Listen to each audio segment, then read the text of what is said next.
I'll squat. I'll sit tall like usual. We'll even out. We'll meet somewhere in the middle. I love that with what's going on, it's appropriate. It looks like we're recording this from a bunker. Distance.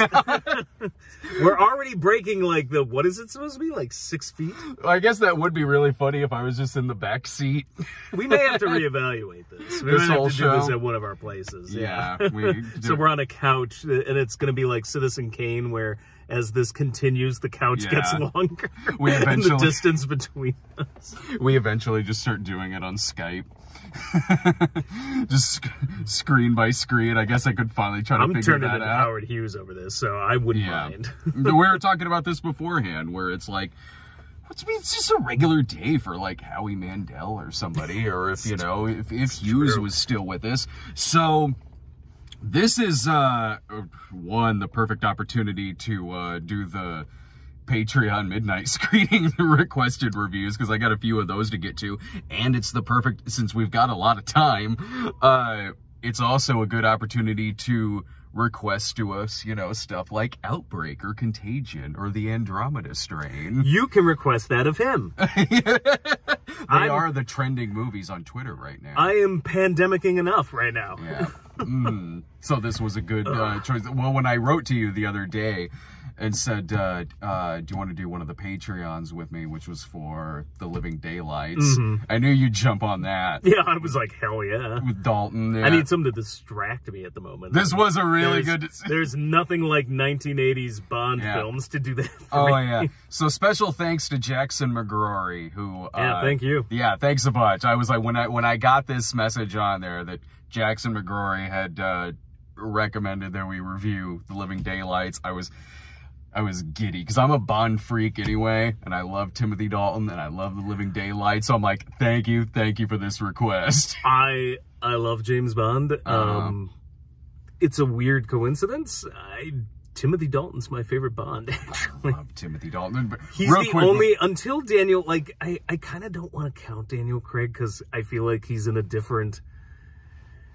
Like, those films almost seem like they're in a different kind of world, but of the original Bond films, like, Timothy Dalton was the only one that I believed was, like, a steely-eyed, fucking cold assassin. Timothy Dalton, yeah. Real quick before I forget, if you want to make a request to us, do so at patreon.com/thecinemasnob. The top contributors on there get to make midnight screenings requests to let us know what movie you want us to talk about. So again, do that at patreon.com/thecinemasnob.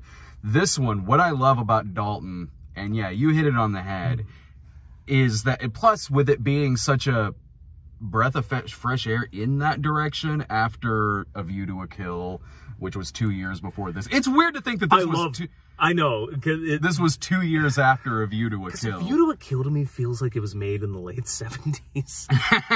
And I mean, you know, sometimes I'm in the mood for a campier Bond movie, and I'll watch something like View to a Kill. Other times I'm in the mood for something like this. I love that movie, ironically.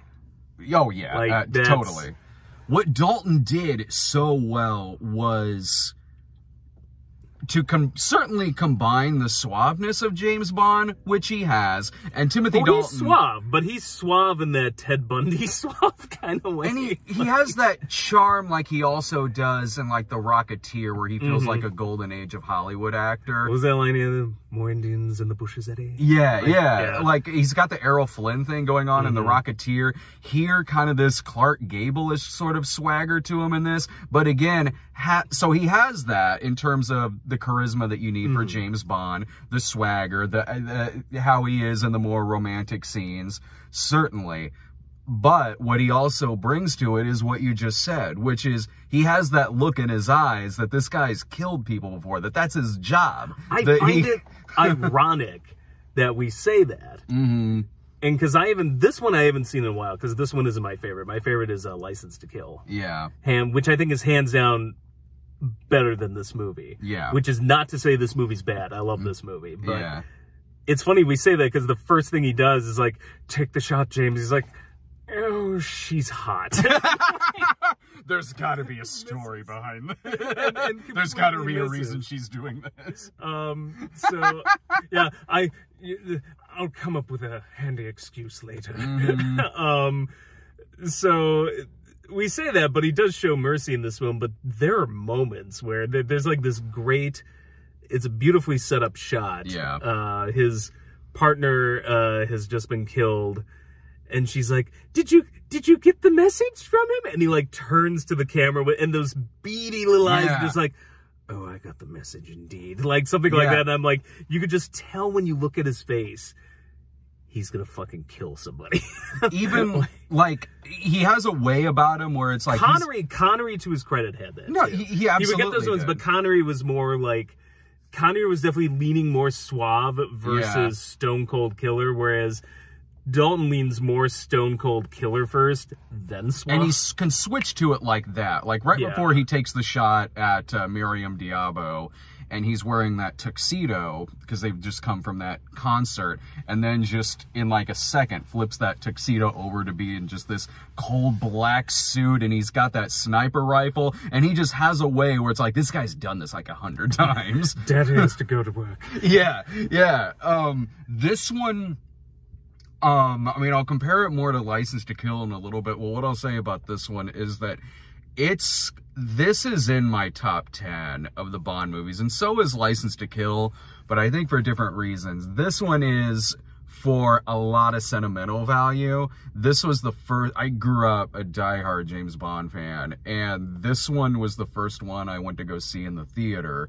So it's always had a place in my heart for that reason, that this was the first one I saw on the big screen. I'm having trouble remembering, because it was either GoldenEye or License to Kill. Yeah. The reason I can't remember is because, for those of you who were alive back then, 1989 was like one of the great movie summers. Yeah. And there was so much shit that happened that year that I can't remember if I saw this one or if I saw it like rented. Yeah, I know I saw it very close to when it was released, so it may have come out on video and I may have seen it with a friend. I forgot if I saw it with that friend in the cinema or on home video, because there were so many things that year that came out, but it would have either been that or GoldenEye. Yeah. The Living Daylights I saw on TV, and as a kid, it confused the living fuck out of me, because I was like watching that section where they're smuggling what's his face out, the KGB agent. Oh, and I just remember like and I remember watching it as a kid going like, what are they doing? And then they shove him in this like little tube, and I remember just as a kid being like, and I'm like, so is this like the bank where you like put the little piece of paper in the tube? It's like shoomp, like the vacuum tube. And so that was my first memory of seeing that, and that would have been close to License to Kill. So I don't know if I saw it on TV around then, but I would rent this one a lot, and I also where is it? Oh yeah, I mean, I've got my old VHS for it as well. I've got the old CBS Fox VHS for it, and this one, which I've got this whole. Can we just say VHS, it's an appropriate title too, as we're getting the living daylights scared out of us every single goddamn day. Again, that was why it was appropriate to do this. So like, I would watch this on video a lot. Like before I had owned it, I would rent it sometimes, just because I always had that connection to it, that I saw it at such a young age in the theater with my dad, which is funny because it was certainly the action that I was into, and the soundtrack. I love the Aha theme, which is one of my favorite Bond themes. It's a great theme. I love the Aha I was laughing because I was sitting here listening to it. I was like, who the hell did the music for this theme? I forget. And then it flashed the credit. I was like, Aha. So that, like, has been one of my favorite Bond films since that's Bond the reason themes. I really like View to a Kill. Actually, the Duran Duran song? Well, no, I was going to say sentimental value. Oh, I got you. Actually, I guess that was my first Bond film, was probably View to a Kill, because I First Bond movie I saw was Goldfinger. The first one I saw was my dad was watching View to a Kill. Yeah. And I always remember the Golden Gate Bridge, Christopher Walken. Oh, yeah. More power. Mayday and Elsa from Last Crusade. Oh, yeah. It's Mayday's little little friend there. Yeah, I always remember that one. So I have a sentimental attachment to that as well. Yeah. My damn car. All right. But what's funny though is like there would be all these things that would stand out to me when I was a kid, you know, like the fight on the plane, where they're hanging from the net on the airplane. That's so weird because the fight on the plane, yeah, I had kind of forgotten about, and now because I haven't seen this movie in. God, that's one of the standout. The TBS Bond. It was the TBS Bond marathon. I think it was the last time I saw it. But like one of the Bond marathons they did around American Beauty, because I remember laughing at that line in American Beauty. I'm missing the something days of 007. Oh yeah. So yeah, maybe it's been 20 years since I've really sat down and watched this whole movie. That scene on the plane. They are hanging off that thing. Holy crap. I couldn't believe it watching it now. When you're a teenager, even when I saw it originally, it would have been like 2000. Yeah. I'm like 21 and I'm like not even thinking about it. I'm like, whatever. Now, having gone through the CGI explosion and now this reemergence of like the Tom Cruise style Mission Impossible films, like, we're going to give you real stunts. I'm like, holy fuck. Yeah. They're hanging off a goddamn plane. Yeah. These stuntmen are like kicking at each other. And there's obvious green screen when they're in the close-ups, but those far-off shots, I'm like, wow, this fucking held up. Yeah. Like, crazy. Oh, yeah.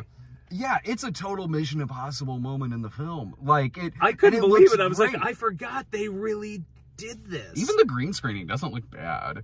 Like... No, I mean, it's fine. It's just you're obviously like, okay, well, they're on a set here. Yeah. The stuff on the airport level in Afghanistan was fine. I thought that was very... The weird thing about this movie is this, to me, is the first modern Bond movie. Yeah. You know what I'm saying? Like how the Brosnan films... Even the Craig films, they all have this kind of slightly different feel to what Moore and Connery had. Like, this, I think, is where it starts, because that finale at the airport, I'm just like, yeah, this feels like a modern Bond movie. Like, I could watch this out and be like, oh, yeah, this is one of the recent ones, which is hilarious now, because, like, 1987. And it was one of the early ones, too, where they wanted to give it a grittier, more realistic feeling, at least in comparison to, like, the last few Moore movies that had been out.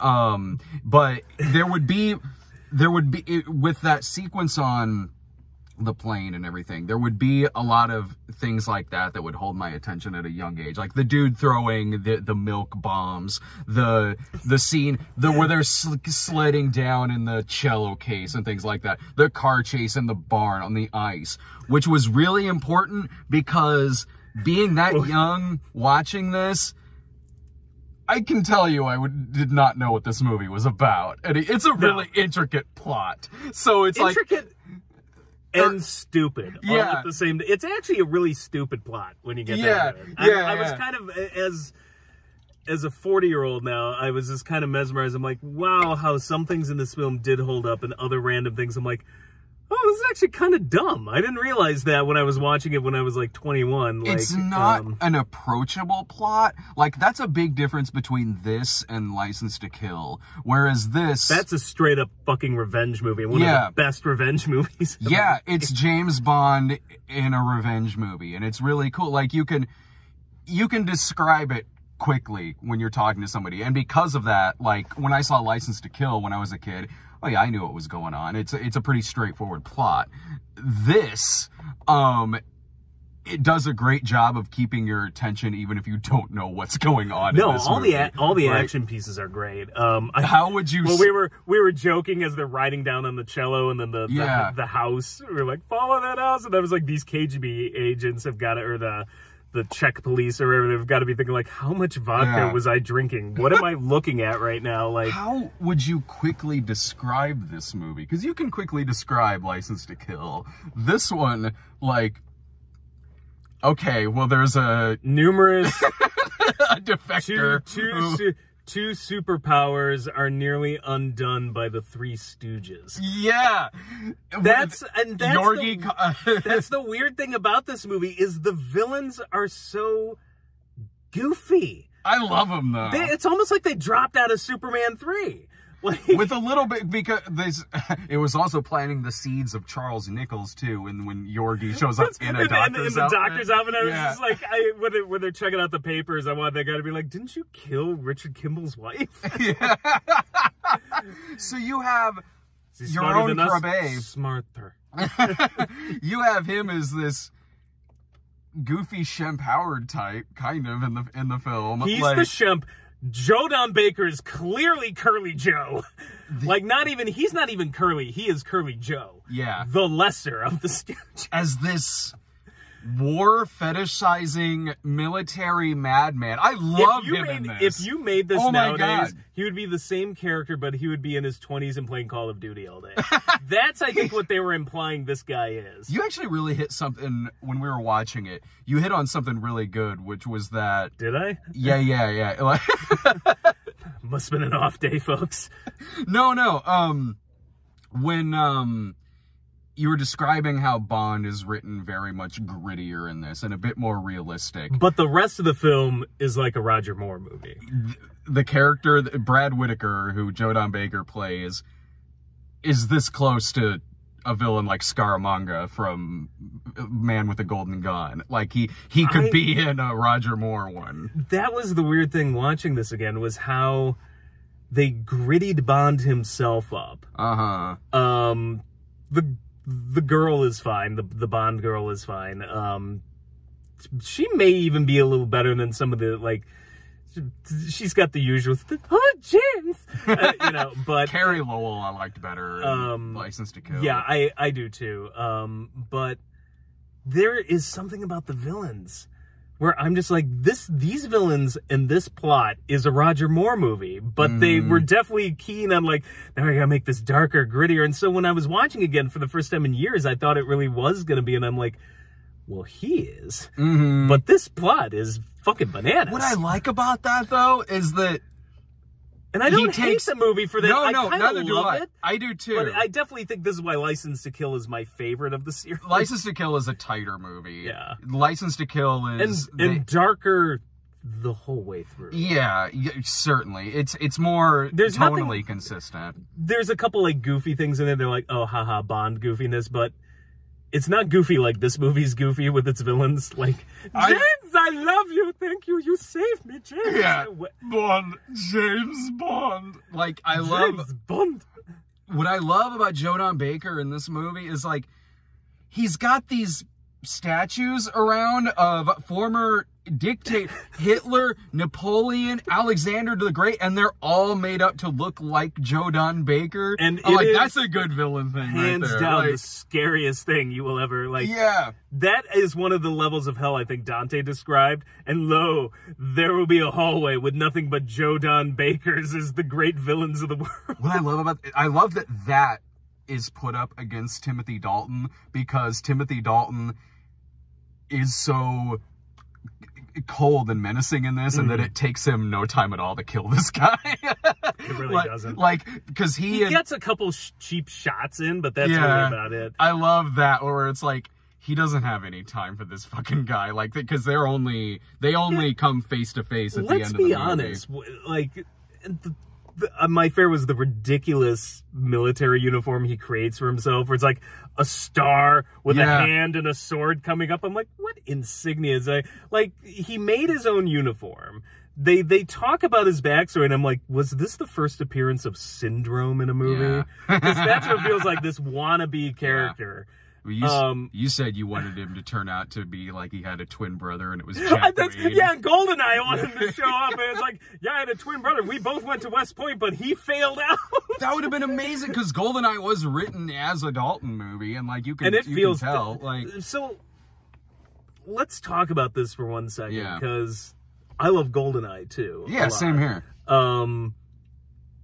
I feel like you could probably line up 3 Connery films in a row. I'd have to look at, because I always forget the order of these films, but that would form like a perfect trilogy. Yeah. But this... From Russia with Love, Goldfinger, Thunderball, you could. That's a perfect trilogy. I think this is the first time since then, because I don't hate Roger Moore. A lot of the Moore films, they're okay, but they're definitely like second tier to me. this is the first trilogy since that one. Where it feels like a perfect trilogy, except for the fact that they switch Bonds. But if you look at it, those 3 movies feel like they were all in the same universe. Like, GoldenEye feels much more like it's in the Dalton universe than the later... Oh, definitely than Die Another Day. World Is Not Enough. Absolutely. It'd be really interesting to watch them and kind of, like, treat them as like one arc. That's what I do with some of those Connerys, because the first one, Dr. No, I like Dr. No, but the 3 afterwards, those 3 I like better, and I like those 3 better than You Only Live Twice, the 5th one. I do think Roger Moore had a great... Roger Moore was there's not a Bond I dislike.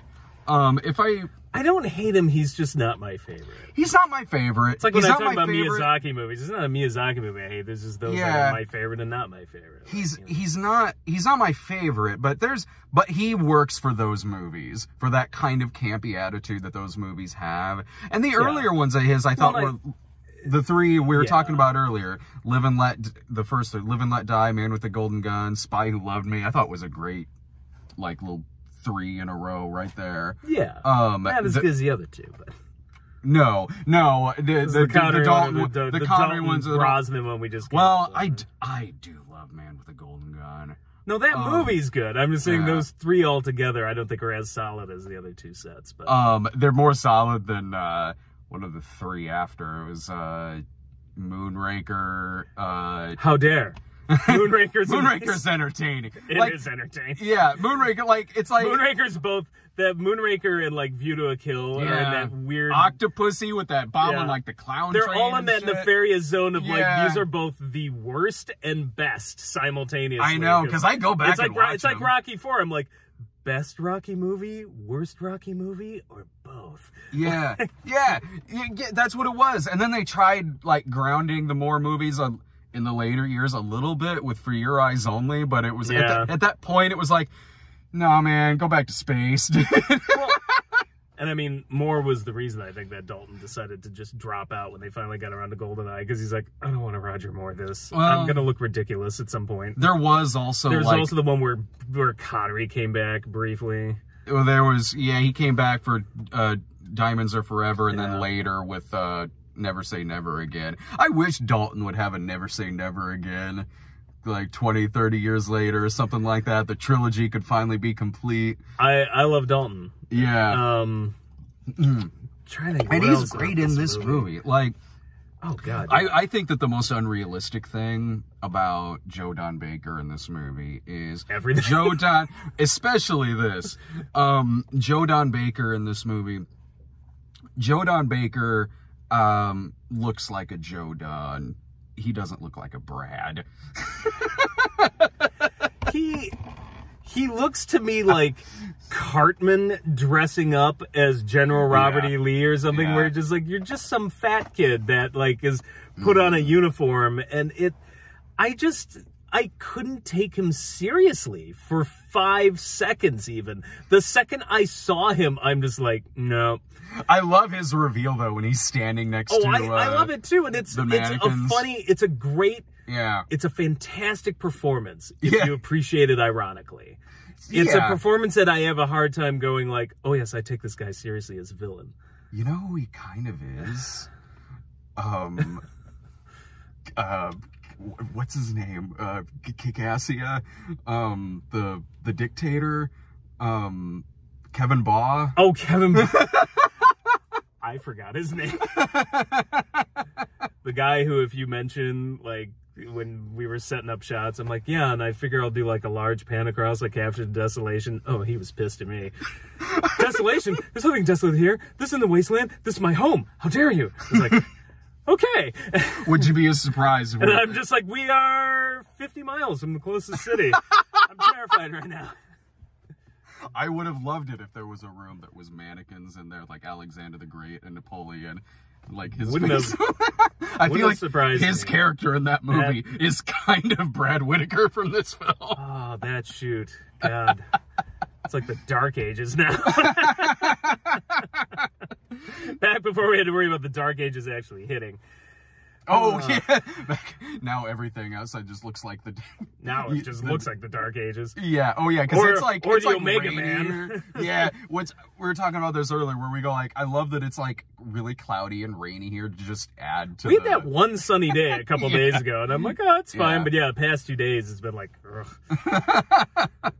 But, yeah, what else was there about this movie? Like, again, like I said, this is one I go back to a lot, and it is up there in my top 10. But again, License to Kill was a tighter movie. Oh, there's a John Rhys-Davies. Oh, yeah. Doing the best Russian-Scottish accent I've ever... Just like, it's just his normal accent, and he put an occasional little like twinge on there, but that was hilarious because like the way he looks in this movie you know what this means, comrade. They are digging in the wrong place. Oh, I know a thing to mention after this. Oh, but, I know, because I'm thinking of it too. Yeah. So John Rhys-Davies in this, I love how like the way he looks in the movie is sort of like they didn't want the audience to know right away if this guy was good or if he was evil. So it's like he's got kind of like a lovable quality about him, but then also they just grease up his hair. Like you said, what was it you said? That he looked like... Oh, what the hell did I say? He looked like... I think I said he looked like an Italian mafia boss crossed with Big Boy. Yeah. Like the logo, like the doughy guy. Like, it was so weird. And when he did the eyebrow, like when he faked his death and he did the eyebrow and looked up, he had a little John Belushi in him there for a second. I love too how like the misogyny of this Bond too, where he's playing the one girl, and then when he busts in on John Rhys-Davies' character and like literally just like grabs the woman, uses her as a shield, like holy shit, rips her clothes off, uses the shock of the guard seeing her naked to then punch him out, and then he's like, get in the bathroom, and then runs on. Just like, wow. I'm like, this Bond was like definitely like shades darker of like what had come before. I know. I was like, this is fetishy. I was like, damn. It's cold like, in every way, shape, or form. He reminds me of like Indiana Jones and Temple of Doom. Oh, yeah. Because we went from Raiders where, Jones is always a douchebag. It's maybe Last Crusade he's least douchey, but he's like douchey in Raiders, but in like Temple of Doom, like his first move is to straight up stick a knife into Willie Scott, and he's like, don't move. You keep the girl, I get another. But I know what we're... Go ahead, Dr. Jones. I know what we were thinking of, though. The fact that James Bond seems to have started Al-Qaeda in this film. I sat there and I'm like, oh my God, this guy kind of looks like Osama bin Laden. And then I'm just like, I can't ever pronounce the damn name, the Mujahideen or whatever. Yeah. I'm just like, holy shit, maybe it is Osama bin Laden. And what if this is just the same guy from True Lies? Like, it's the same actor. It's the same actor from True Lies, which I thought was hilarious. I mean, yeah, what if this is the same guy? He comes back and then has to fight Schwarzenegger. What is his luck to run into 2 secret agents? Yeah. No, but and then when Bond like drops the bomb and like waves like, yeah, and I was like, good luck, Osama. Like, I'm just like, holy shit. Whoa, because this movie is about everything. It's about like playing. And he was like a well-educated man too. Yeah, he had the look about him. He was surrounded by guards, dealing opium, fighting the Soviets. I'm like, holy shit. Because this movie is about opium dealing, pitting these two nations against each other. Really fakey human hearts. That turned out to be an animal heart. Apparently, even though it looked like it was made out of plastic. Arms dealing too with Joe Don Baker and like these Afghan fighters. And Dr. Charles Nichols running around being obnoxious. Uh-huh. And then one of the brothers from Die Hard running around too. Oh, yeah. Yeah, because you and I were trying to figure out if his voice was dubbed. Because it seems there's 2 characters in this movie that they sound really off. Yeah. He was one of them, and then Bond's like little CIA friend there, the American, was another one. I'm like, both of them, like, I'm not saying their voices are fake, but they sounded dubbed to me like bad ADR. The dude from Die Hard sounded like he did in Die Hard, but I'm like, maybe it's just an ADR thing, but their voices were more like booming, but in that way, like it's in a recording studio and wasn't recorded really on set. And I'm just dude who was Felix Leiter is John Terry, I think is his name.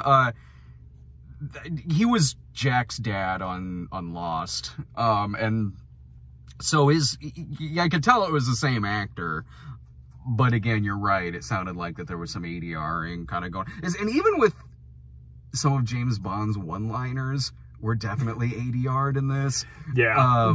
When he goes to, when he's taking over controls of the plane, and he says a one-liner, and you can tell he did not say anything in that shot. They just ADR'd in a one-liner. The one I love at the end is, it was his Waterloo, and I'm like, just in case you were too stupid to catch the little note card there that said Waterloo, I'm just like, come on, Bond, you set up the joke perfectly. You didn't need the one there. You propped his body in such a way that it was just perfect as is. That was something Connery did well, like when the bomb at the end of Goldfinger, it's the 007. And like he didn't have a line about it or anything like that. It was just cut to the shot of 007. Or he did have a line after, but not really in regards to that. He just kind of goes, "What kept you?" It's the little things like the girl flying the plane. Yeah. And like she's been in the cockpit the whole time, nowhere else. Oh, and all of a sudden she's like, ah! And there's like this mountain in front of them, like. You could have seen that for 5 minutes. What were you staring at your feet the whole time? What was the other one? Oh, and then he turns the plane around. He's like, "Here, fly her steady." As he drops the bomb over the bridge, and like she is 10 feet off the fucking bridge, and I'm like, pretty swift flying for somebody who's never. I think my favorite though, the one thing in this movie that just drives me nuts every time I've seen it. I even noticed it as a kid because it's just basic physics. Like they put Dr. Charles Nichols in the tube. Oh, I don't want to go into the, like, you're going in there, and it follows, like, you see this going just whoosh, and like all these stupid KGB guards like looking at the bike, whoosh, whoosh, and like there's these long curves and whoosh, whoosh. Finally, there is like a 90-degree elbow, like elbow mat, like worse than elbow macaroni. It is 90 degrees, and it's like whoosh, and I'm like, no, it doesn't work like, it's like, dude, that thing was 6 feet long. You can't make a corner like that. I noticed that when I was a kid, too. I want to do a cut where it just goes like, whoosh, whoosh, and then you just come to that point, it's like, boom. My thing like that was, because Sarah's a really big Dalton fan, too. Loves this movie. She's got good taste, then. Oh, yeah. Loves this movie. Loves License to Kill. The one part of this movie where she kind of goes, "Oh, what?" Okay, Sarah used to play the cello. So at the end, when Miriam Diabo... With the bullet hole in it? That's what I said. I'm like, I think that's going to fuck with your sound quality, lady. Giant bullet hole. Yeah. I mean, it would have been funny if they had plugged it up somehow. That would have been a much funnier joke. It's like a little wine cork, like... Thunk. Yeah. No, there's a lot of moments. Like, that's the weird thing. You can see the transition. Mm-hmm. And it really continues, I think, into GoldenEye from, like, getting out of the Moore series. Yeah. And making it darker, but at the same time, like, fighting with that tone of just the weird, goofy shit in this movie. It's like, I don't know, like... So you get those Bond moments, but then you get to License to Kill, which is just straight up fucking revenge for Oh, yeah. It's like James Bond revenge movie by way of Miami Vice. Yeah, and the villains are like... Robert Davi. They're terrible. Like, in the good, terrible way. It's like, oh, Benicio del Toro in that movie. Yeah, I take every fucking villain in that movie seriously. I'm like, I hate them. I want them dead. They're evil. They're awesome. They're amazing. Like, I didn't get any of that from Joe Don Baker. I got, like, this guy's a goof. But I thought that Joe Don... But I enjoy watching him because it is so, like... Because I don't think that was the intent. What were they thinking? I didn't think that was the... Like, that's definitely the intent for Robert Davi. Yeah. Joe Don Baker, I don't think it was. Like, the reason why I don't mind the goofiness of these characters, because this movie does have a very complicated plot, and it's not exactly, as many times as I've seen this movie, it's not 100% easy to follow. So when you have those people like Joe Don Baker, like Euron Corbet in this movie, it does a good job of carrying you through this plot. It's not that complicated, Brad. It just involves Russian weapons, diamonds, opium, animal hearts, fake animal hearts, fake political assassination. A fake political assassination, a faked defection. Yeah. Getting the defector back. And, okay, when you put it like that, it makes Brian De Palma's Mission Impossible sound like a fucking episode of Mr. Rogers' Neighborhood. Yeah. But I love it. If you haven't seen Living Daylights, you know, it's a great movie. It is, and it's a good early one to start with too. I think because I saw it at such. I just wonder what was going through their heads. They're like, we need to reboot Bond. Okay, we got our dark gritty Bond. We got our Bond girl. Yeah, she's hot. We got the old cast back. Yeah. Here's them. Here's Q. Here's Moneypenny. And it's the 80s, so and it's the 80s, so we got our boom box. The ghetto blaster. I love how hard, because we were talking about this. We're totally gonna get sidetracked, but my only point was that we have all this and like, all right, villain, Joe Don Baker. Yeah. Like, so that's the only thing. I was like, what were they thinking? But, and again, I do enjoy it. It's funny. Yeah. But it's definitely not something you take seriously. No. But talking about that, how when you watch the movies, a lot of times it's the way it leaned so hard into the 80s. Whereas the others, like, it's the View 70s. to a Kill does. View to a Kill does. But the others, I'm like, yeah, you know, you can tell it's the 70s, 60s, 50s, whatever. This one, like, when they brought out the boombox, I'm just like, did we tell you it's the 80s yet? Like, it's almost like a joke. Like, you're watching something that, like, this was made in the 80s. And, like, they're throwing that in as a joke to be, like, 80s. Yeah. Maybe it was ahead of its time. But it's just funny because, like, when I even think of, like, the Brosnan films, there's, like, things that set it apart as, like, 90s. The whole, like, it's not so much that Emma's a woman, but the whole conversation, is like, I think you're a dinosaur, and blah, blah, blah. And, like, and like, okay, they're doing this whole, like, PC culture thing, like, kind of throwing that dynamic into it. Like, so there's little things like that. But overall, I kind of don't look at those films and think, like, that is the look of these films, like, this is pure 90s. Like, this movie, when you bring out the boombox and the music and everything, I was just laughing. I'm just like, wow, they just leaned so hard into this decade, whereas the 90s, they had, like, some dialogue in there that indicated it, but I'm just like, wow, the fucking boombox. The aviators in the opening credits. The aviators in the opening credits, like, it reminds me of, like, Star Trek 4, when, like, Spock, like, takes out the guy with the boombox, the punk guy, and I'm just like, God, they just almost were self-aware and was like, people are going to watch this 30 years from now and laugh. It is funny. Like, it's amazing. I loved it. With that gray car in the background for a second, I was like, hey, we got a DeLorean because it's the 80s. And plus, since it is still the 80s, that meant Bond could still smoke. He was like, he's like right up in there, just like, good old tobacco cue.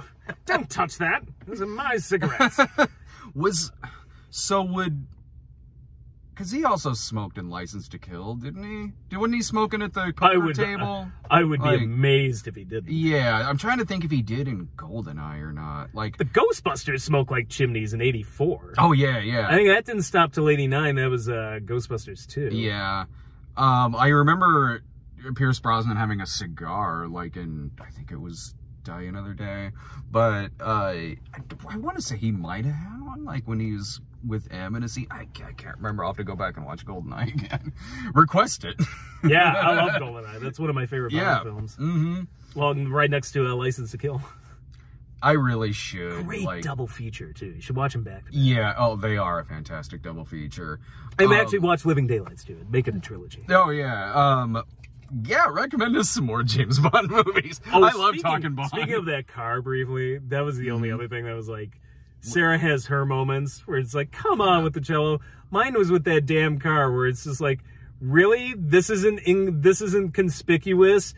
A car where you're driving on the wrong side?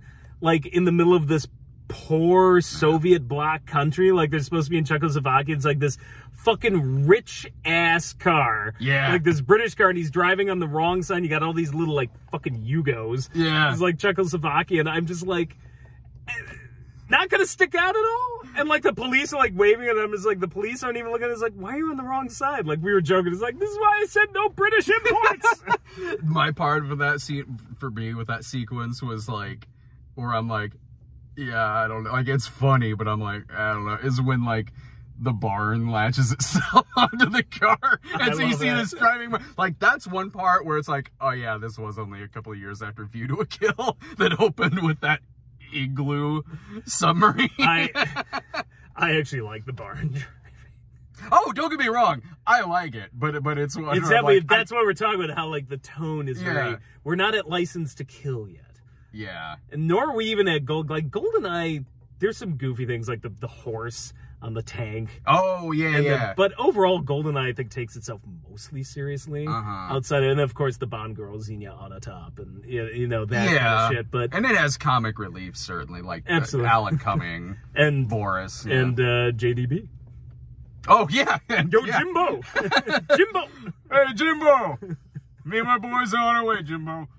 I love how they are both wildly different characters, but both very Joe Don Baker characters. That's because Joe Don Baker can only play Joe Don Baker. Just different kinds of Joe Don Baker, but it's like, I can see how Joe Don Baker is playing like Jack Wade and Brad Whitaker.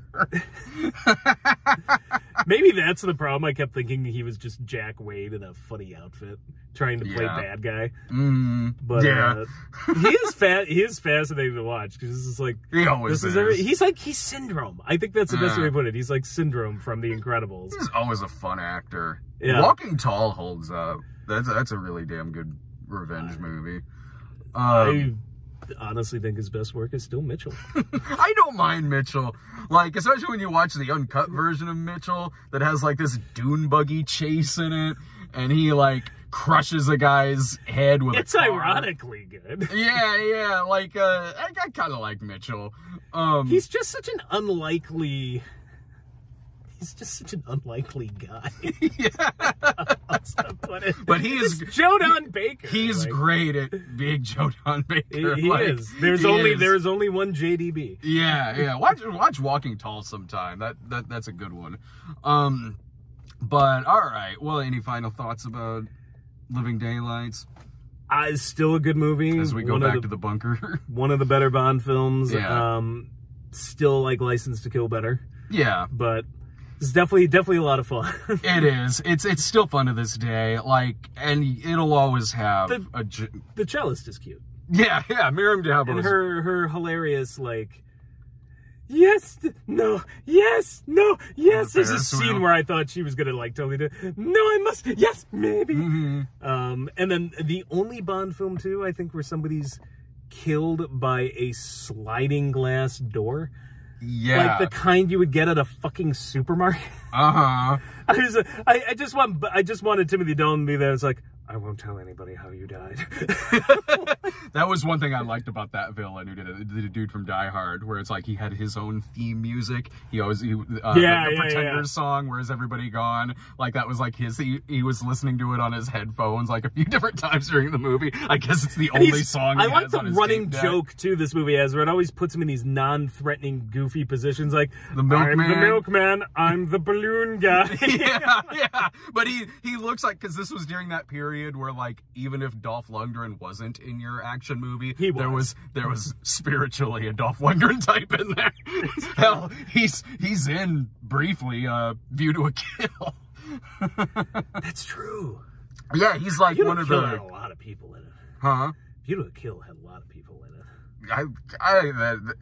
View to a Kill is entertaining. Oh no, View to a Kill is like The Room. It's like one of the greatest, worst Bond movies ever made. Recommend is to watch View to a Kill or something. I totally want to watch View to a Kill. Yeah. So you can do that over at patreon.com/thecinemasnob.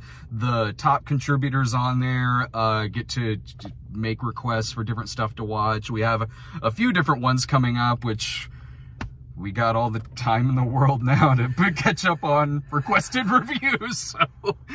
So there'll be some more of these coming up soon. Maybe on the couch. Yeah, possibly. We might abandon the enclosed space. Or do we Just in a tub of sanitizer? Yeah. Actually, we'll have a Lysol bomb, and right when we step in, it'll just go up. Yeah. All right, everyone. Thanks for watching. Later. Take care.